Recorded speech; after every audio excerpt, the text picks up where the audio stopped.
Good morning. I am so glad to be here. I am Cami Hoyza, and I'm here to talk to you about how to get into the mind of your customer. I think one of the most important things that we need to do as marketers, as public relations professionals, as communicators of any kind for any brand is to really understand our our customer. And you hear that all the time, right? So you'll hear people tell you that you need to understand your customer, you need to understand your customer.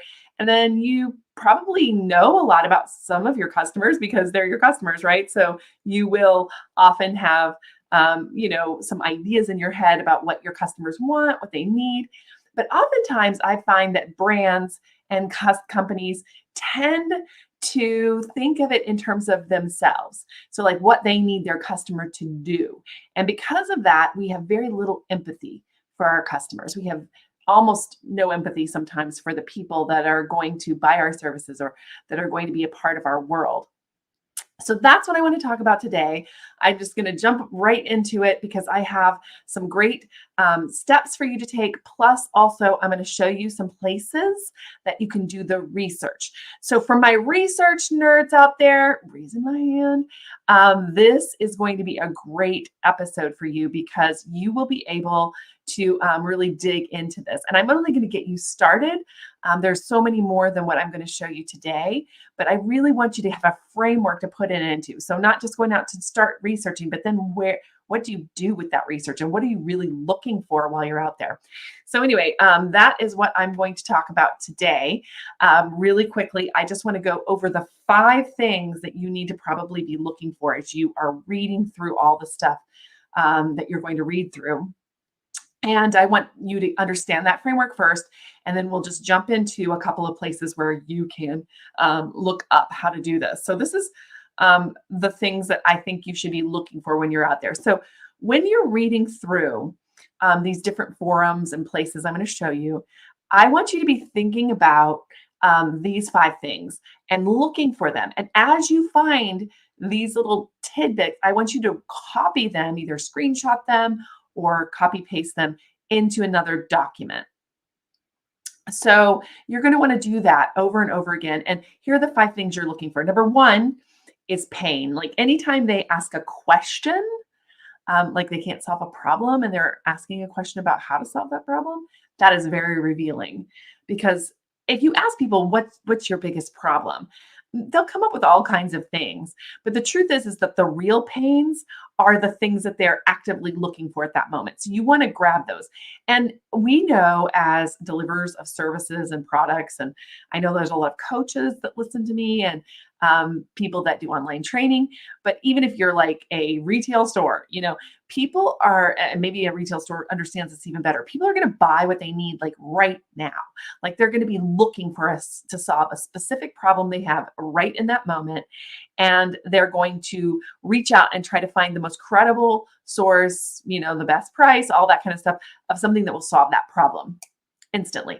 And so in a lot of these groups, people will come and ask a question about what's bugging them. So that's really, really important. Then also you want to look for statements of pain.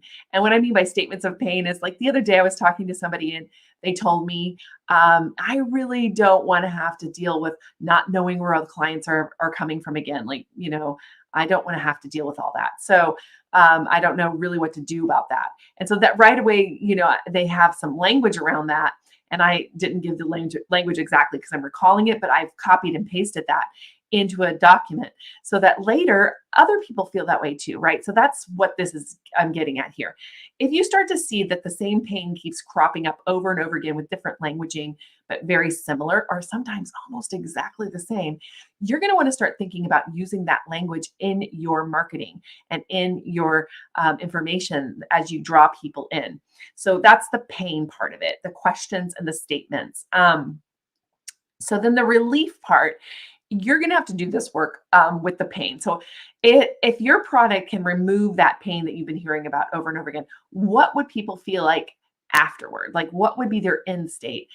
So giving you an example, I actually threw a few things, if I can find them all, but I put a few here, here they are, on my desk so I could read them to you because I do this too.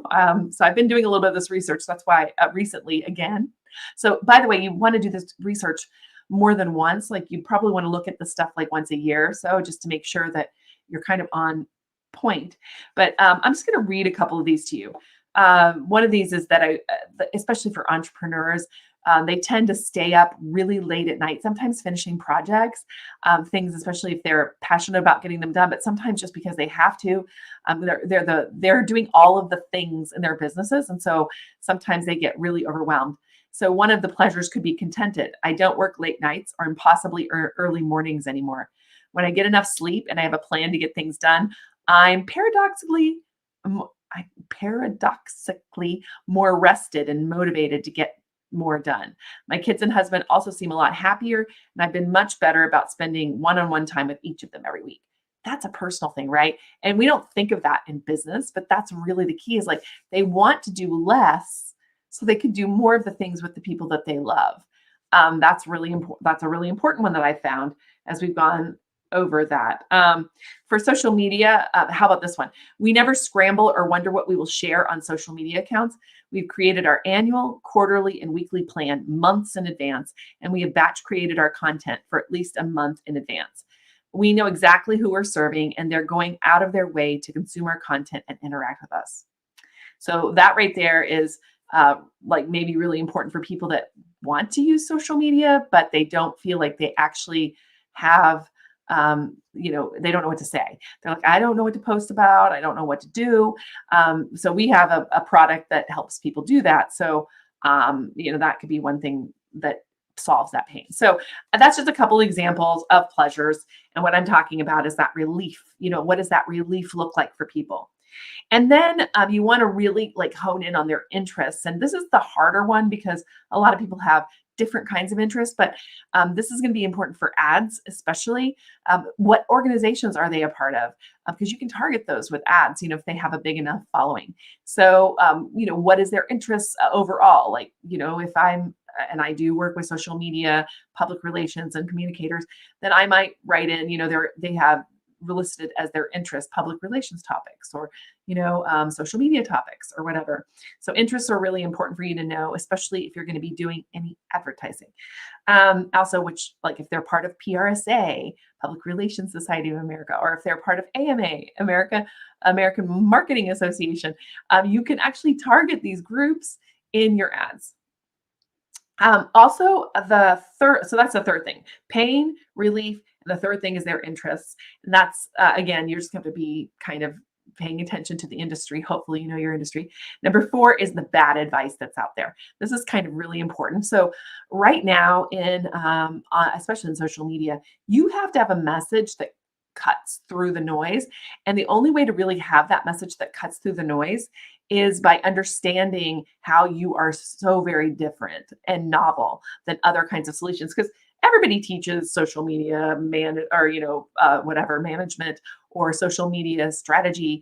There's a lot of people that think that they know all of these things too. So you have to like stand out in some way. And so you need to think about what the objections people are going to have. The bad advice that people are giving out there.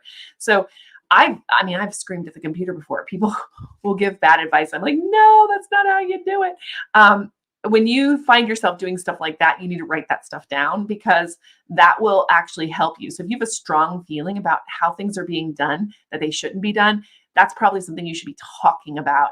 And it will attract a certain kind of person that also feels that same way. Like they've tried that thing, it doesn't work, it isn't happening for them. So I have mine here, and there's a bunch of them. But so, for example, cold messaging to prospects on social media sites in direct messaging. And of course, then you feel like a slimeball salesperson. That's one of the ones that I don't think works very well. People do it to me all the time. I just ignore them.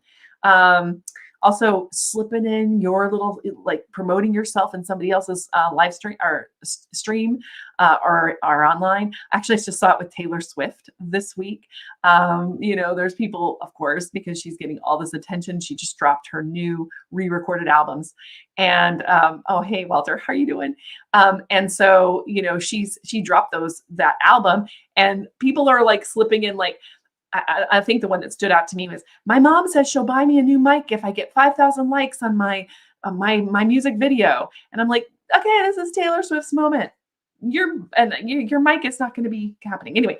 So without let's just talk about a couple of other ones that don't work. Without having to waste my day scrolling social media or having to watch live stream or in-person events, looking to meet potential clients. So having that ulterior motive always in your head of meeting new clients and the fear. I think for me, that's the thing that doesn't work, is that lack, the lack mindset, for the better sense of the word. That mindset that there's never enough, because the truth is there's more than enough. But you just need to be really targeted in how you reach out to people. Oh, without having to join and interact in a dozen or more Facebook groups looking for opportunities to slip in something about our services. So again, I think what doesn't really work is that fear mindset, the fear that you won't have enough.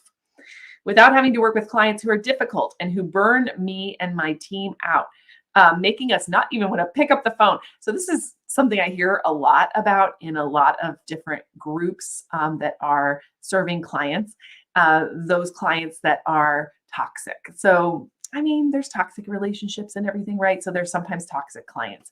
And so there's a lot of people that own their own businesses that wish that they don't have to work with toxic clients, but they feel like they have to in order to make enough money to make the bills. And that's something that I know is a big pain point. So anyway, I'm going to stop there. I've got 12 or 13 here of things that don't work. So maybe we'll do a series on what doesn't work on social media once I have these all filled out. And then the last thing that I want you to do is think about the objections that people are going to have to your product and why they would not want to try them, or why they're not going to do it. It's too expensive. I'm not, this or whatever. So you need to think about the things that people are going to say to you, because they say them all the time. And then you can address them in your messaging.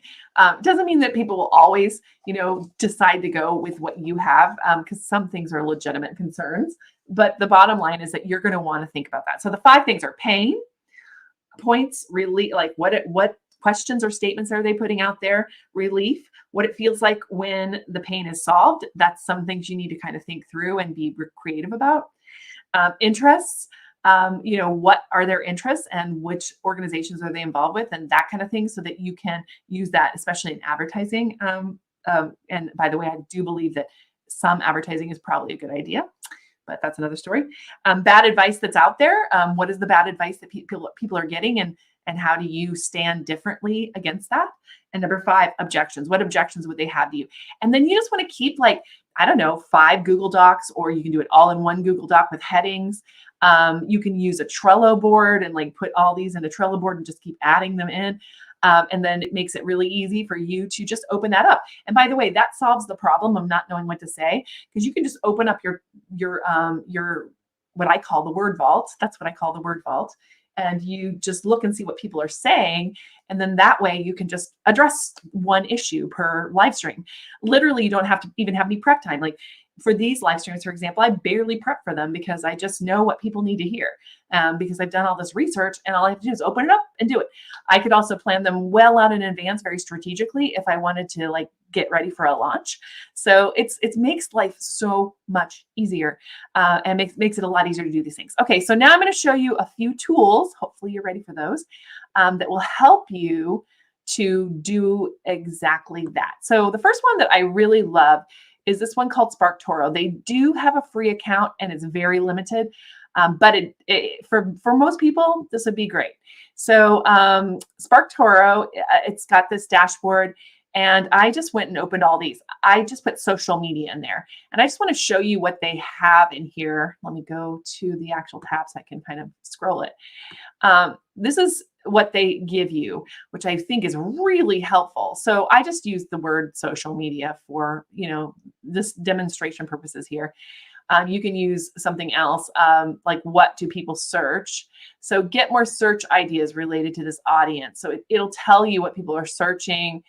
It says it's found 104,000 people that talk about social media, and their top words in their bios, they're social media managers, professional management. So these are people who work in social media, right? And this is the hashtags that they use a lot. Here's some frequently used phrases that they use. So if you're trying to reach these people, you need to know these things, and this helps a lot to do that. And then here's what this audience follows. So remember, I told you knowing what they look at, what they're interested in. So here's what this particular audience follows and likes. They like Social Media Today, HubSpot, Social Media Examiner, Go Mike Seltzer. What websites they most visit: search engine journal.com, Buffer, search engine land. And they have some niche little hidden gems too, which I never have heard of any of these things. So that's pretty interesting. Zeit. So you might want to look at these, not that all these hidden gems are going to be, what you want. So I'm opening this and it's taking a minute. Again, I didn't preload a lot of this, but it'll tell you what the websites are that they visit and the podcasts they listen to. So I'm going to go to that next. Oh yeah, Rebecca Radis. That makes sense to me.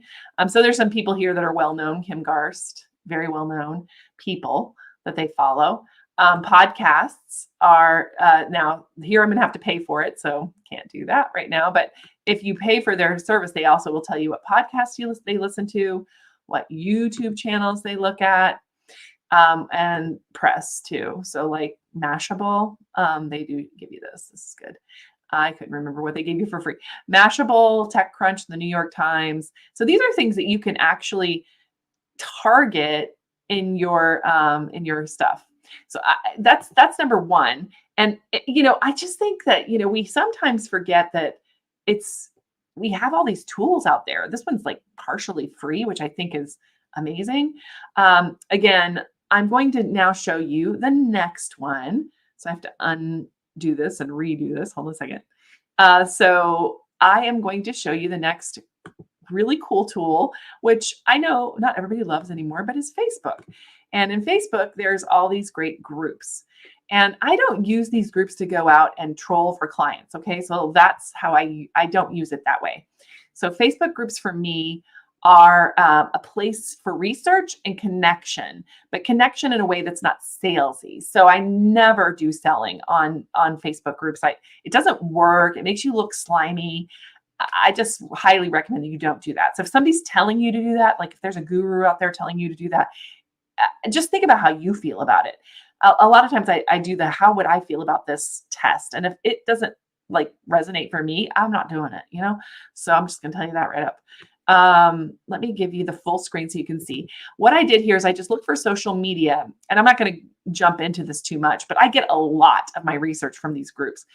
These are just some groups there that, I actually am in, many of them. And when you go inside of one of these groups, I'll just take social media managers, for example. You can do research on what questions people are asking, all of that kind of the statement stuff.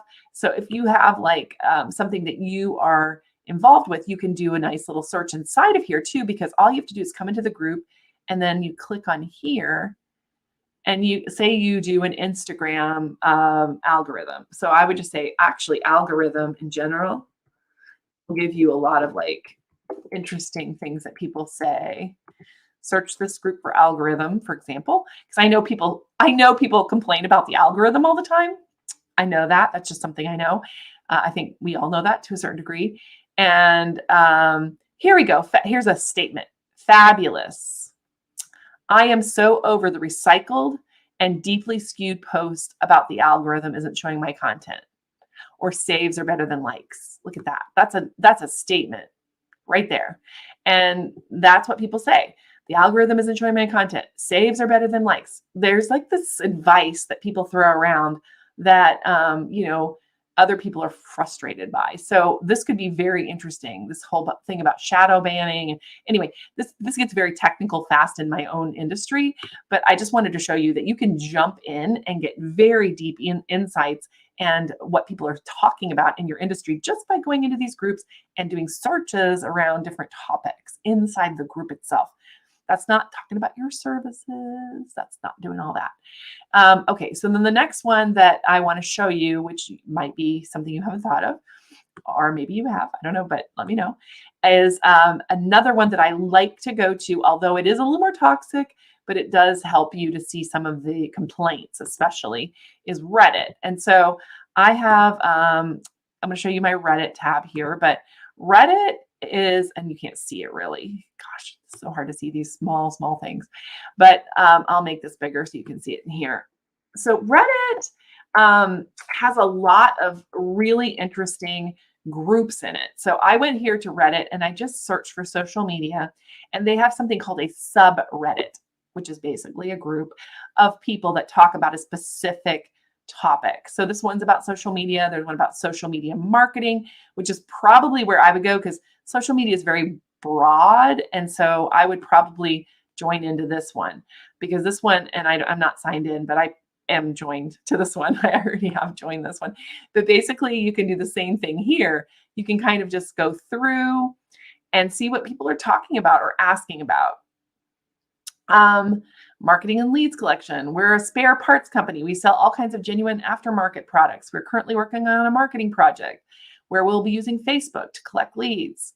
So we need ideas on how to make, and of course, we have ideas on how to make our posy, I don't know what that means, and how we can attract our customers mentioned above. We would like the type of message with tone and formality with examples. So they are looking for like messaging, they're very interested in all kinds of details about messaging, like tone, types of messaging. So I mean, right here, I could probably create an entire piece of content about that because I know all about that. I mean, I can answer that guy's question and that would be fine. But probably more importantly, I could create content around that and do that for my actual audience. Because I mean, obviously the car parts guy is not my audience. So anyway, so I'm just saying there's a lot of really cool ways that you can do this, I think. One last one is Quora. I don't know how many of you use that. Now, the thing about Quora is a lot of people go there to ask the questions themselves so that they can answer them. But there is some people that come there and ask genuine questions. However, I even like it for the fact that my competitors are there asking these questions because you can see what your competitors are thinking. So this is another really cool thing you can look at. So I just, again, wrote social media in here, making this as big as I can so you can see it. And I am going to zip over here so you can really see this. That's the ad of the day, I guess.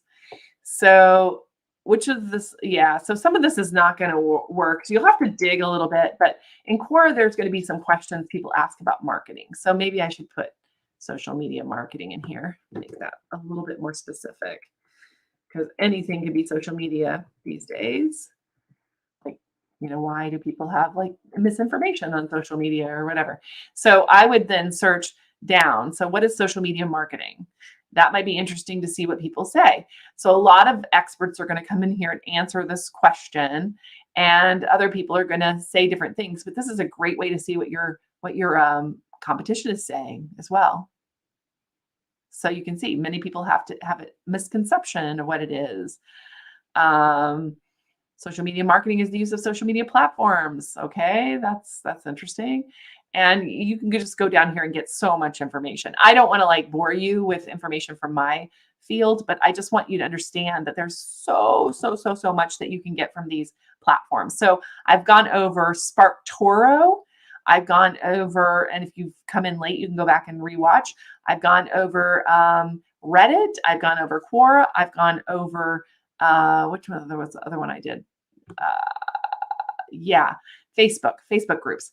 The only other one that I probably would say you could look at is you can go look and see what people are doing on tutorials on YouTube. YouTube is a great way to look at it because a lot of people that are making content for your potential clients are on YouTube. So it's good to see kind of what they're saying. Again, how you're different. So if you watch one of these videos and you're like, no, that's not the way it is, then you can do something that says, this is why you need to do this differently. So that's it. Again, I'm going to give you the 5 things that you need to be looking for when you're going through all this research. Pains. So the questions or statements they make. Relief. Like how would like solving that pain for them look for them in their lives, in their business lives and their personal lives. So the more deep you can go with this research, the better. 3, interests. What are the interests that they have? Again, SparkToro showed us a few of those, which was awesome. 4, bad advice that's out there that you can kind of talk about. And number 5, objections. Why would they not, choose your product? Like, what do they say to you? And that will help you because you can make content around all of these things. And that's it. So if you have any questions, let me know. If you watch this in replay, make sure you put replay. If you're still here, that's great. And Walter, I really appreciate you being here. I didn't really put this out early. I just jumped in this morning because it's been kind of a busy week. So anyway, I'm really excited to share that with you, but hopefully that helps you because I think a lot of people wonder, like, everybody always says to get to know your customer better and they don't know how to start. And that's a good way to start. Another good way, of course, is to jump on the phone with a customer if you have one already and talk to them. But that's a beginner thing to do. But yeah, so that's what I recommend. Oh, hey, Elizabeth, it's good that you're here. So that's all for today. I hope you guys have amazing, amazing week. Next Thursday is Thanksgiving in the United States. So I will not be here. I will be eating turkey or ham. I haven't decided yet what I'm making. Am I the only one that has not decided yet what you're making for Thanksgiving? I don't know. I'm having a little bit of a yeah. And my dad just said he's coming. So I'm like, I have to make something. Anyway, so hopefully you guys have got yours planned better than I do. And I will see you in 2 weeks when we get back. I am right now about to put out a new half-day kind of session called Authority Accelerator, which is going to teach you how to create your next 90 days, a plan for the next 90 days for all of your social media. And it's really aimed at people that own their own companies and they're, that maybe do communications work, especially. So that's going to be on December 5th. So if you're interested in that, let me know. Definitely make sure you're on my email list because I'm going to be sending out some stuff in the next probably week. I think I'll wait till, well, I'll probably do it this week because Thanksgiving, and then I'll do it again. But yeah, if you're interested in having that all buttoned up for yourself for next year, for the next 90 days, I would suggest that you get on my list at smartsocialsecrets.com. Smartsocialsecrets.com is a great place for you to get on my list. I think I have a banner for that. Let me just see if I do. It'd be silly for me not to, right? I may not. So smartsocialsecrets.com, you can get on my email list there and make sure that you're going to be able to get all that information. And I think that's it. Let me put this up for you real quick in case you guys wonder what it is. But I'd love for you guys to be involved with that. It's going to be fun. We're going to have a good time. And I'd love to have you there. So smartsocialsecrets.com. Woo. See how fast you can do that? Okay, cool. And my computer's doing weird things. Okay, that's not good. All right, guys, I will talk to you soon. And hopefully you are going to have an excellent holiday. And I really, I love having you guys here. So thanks so much for joining up. Talk to you soon. Bye.